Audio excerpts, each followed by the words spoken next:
तब हमने वहां से अपने को किनारा कर दिया। तो ऐसा है, जब तक समझेंगे नहीं, जब तक कथा सत्संग में जाएंगे नहीं, सत्संग करेंगे नहीं, तब तक ज्ञान कहाँ से मिलेगा। मैं कह रहा हूं ये बाजार है, और इस बाजार में हमको क्या मिलता है? सद्बुद्धि। इसी की खरीदारी करके जाओ और दूसरी बात को फिर रखो कि मनुष्य से बढ़कर दुनिया में कोई भी बड़ा देवता नहीं, और जितने भी देवता है ना सब कल्पना के देवता है। आप ये बताओ, अपने घर में एक मूर्ति है, ठीक है, और घर के कुलेश्वर पिताजी है कि माता जी, दोनों के सामने आप भोग वस्तु रखो, ठीक है ना। एक पत्थर की मूर्ति है और एक जीवित मूर्ति है, तो ये बताओ कौन खाएगा? कौन खाएगा? बताओ बताओ, डरो मत। जीवन मूर्ति ना, हाँ, तो कोई असली भगवान। देखना, दाल भात चढ़ा के देखना अपने घर में ऐसी मूर्ति होगी ना, उसके सामने रखना, अपने सास ससुर के पास रखना, परीक्षा हो जाएगी कौन असली देवता है।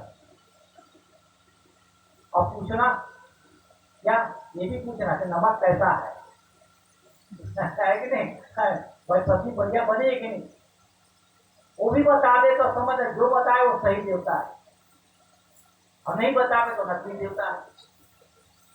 तो हम नकली देवता को ज्यादा पूछते हैं, सही देवता आपके घर में है, उसको देखो।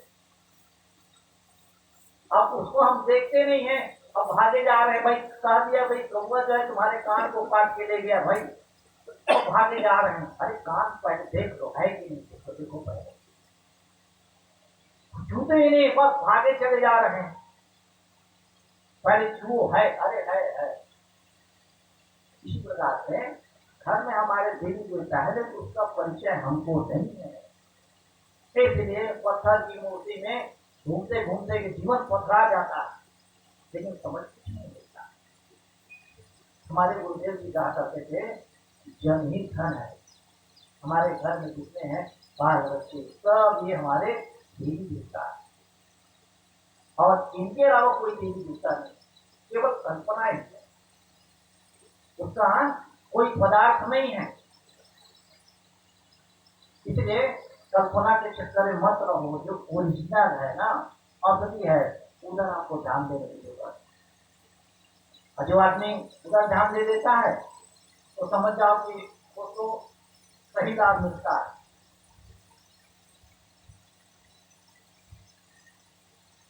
तो ये सत्संग का फल है। और एक बात और है, जैसे कि और भी बहुत कथाकार आते हैं ना, कथाकार असली बात नहीं बताते, ठीक है ना, वो कहाँ तक रहते हैं जानते हैं? जहां तक उनका धंधा चलता है वहां तक।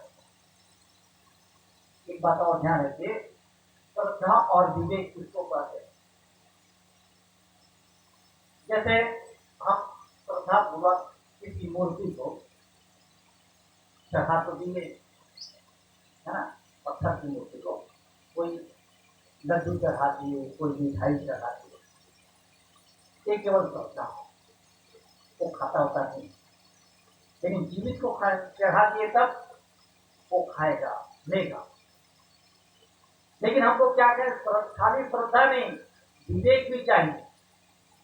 भाई आप श्रद्धा पूर्वक हमको कुछ समर्पित कर रहे हैं, हाँ, तो आपको ज्ञान भी तो चाहिए भाई, कि नहीं चाहिए? ज्ञान भी चाहिए।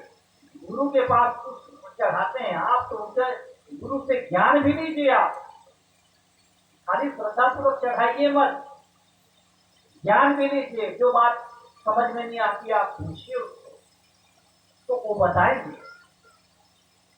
एक महात्मा थे, ऐसे बोल रहे थे, एक दूसरे महात्मा का नंबर आया, तो जो महात्मा कार्यक्रम करवा रहा था वो क्या कहा जानते हैं? दूसरे जो बोलने वाला था उसको, देखिए बोलिए हमको भी ये ज्ञान है बोले, लेकिन यहाँ पर केवल गुरु भक्ति बताइए, आप विवेक की बात मत बताइए, समझे ना? केवल गुरु भक्ति बताइए, ताकि वो गुरु भक्ति करते रहे, हम पर कुछ श्रद्धा चढ़ाते रहे, और उसको ज्ञान की बात ना बता, तो उसने हमसे कहा, तो मैंने कहा ये गलत है भाई। उनको श्रद्धा भी चाहिए और ज्ञान की बात भी चाहिए। जैसे इसको कैसे समझें, श्रद्धा और विवेक, इसको समझने के लिए एक उदाहरण दे। जब मैं पहली पहली बार गया था इलाहाबाद में, तो मेरे साहब ने कहा अच्छा क्या शहर चले जाओ। मैं तैयार हो गया और कहा कि पैसे दे दो। तो मैंने कहा कि कितना है, कैसे 4,000 रख लिया और चलते बना। क्या रुको बोले, फिर आया क्या पैसा गिने की नहीं। मैंने कहा गिने की क्या जरूरत है, आप दिए हैं तो सही दिए हैं। तो साहब ने क्या कहा जानते हैं, ये श्रद्धा से काम नहीं चलता है। बोले कि आपने दे दिया और मैंने दे दिया, ये श्रद्धा है। विवेक क्या चीज है, उसको तुम गिनो। साहब ने मुझसे गिनवाया, क्या कि तुम गिनो इसको। गिना, कहा कितना है, मैंने कहा कि 4,000। हाँ ये है विवेक। बोले श्रद्धा किसी ने दे दिया, वो है श्रद्धा, हम गिने नहीं। लेकिन विवेक क्या कहता है, पैसा गिनने की चीज है, उसको गिनो। तो वहीं पर मुझे समझ में आया कि श्रद्धा क्या चीज है और विवेक क्या चीज है। मैं श्रद्धा करता हूँ अपने से बड़े से, है ना, तो भाई आप किए हैं तो सही तो किए होंगे ना, ये हो गया श्रद्धा। लेकिन वो क्या करते हैं, नहीं नहीं हमको श्रद्धा से ही मतलब नहीं है, हमको विवेक ज्ञान भी चाहिए। अब विवेक ज्ञान कैसे मिलेगा, जब तक नहीं गिनोगे तब तक समझ में नहीं आएगा कि पैसा सही है कि नहीं है। मुझसे गिनवाया हो तब समझ में आया कि श्रद्धा भी चाहिए और विवेक ज्ञान भी चाहिए। श्रद्धा क्या चीज है और विवेक ज्ञान क्या चीज है। तो इसी प्रकार से जब भी कोई शंका हो हमारे मन में, उसका समाधान चाहिए। और इसीलिए हम गुरु करते हैं। गुरु इसलिए नहीं करते हैं कि केवल श्रद्धा के लिए, गुरु इसलिए करते हैं हमारे मन की जो समस्या है, मन में जो शंका है, हमारे कुछ प्रश्न है, उसका उत्तर गुरु से मिल सके, इसलिए गुरु करते हैं और इसलिए गुरु किया जाता है। जब किस प्रकार से गुरु और शिष्य के बीच में संवाद चलता है, तब शिष्य के मन में जो समस्या है उसका समाधान होता रहता है और गुरु भी उनको विवेक ज्ञान देते रहते हैं। इस प्रकार दोनों की बांधी बनती है।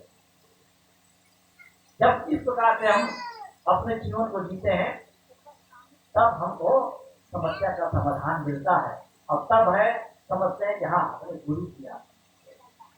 ऐसे नहीं गुरु करते हैं। आइए दूसरे सुनते हैं, हमारे भी उपस्थित हैं साथी संतुष्ट जी। हम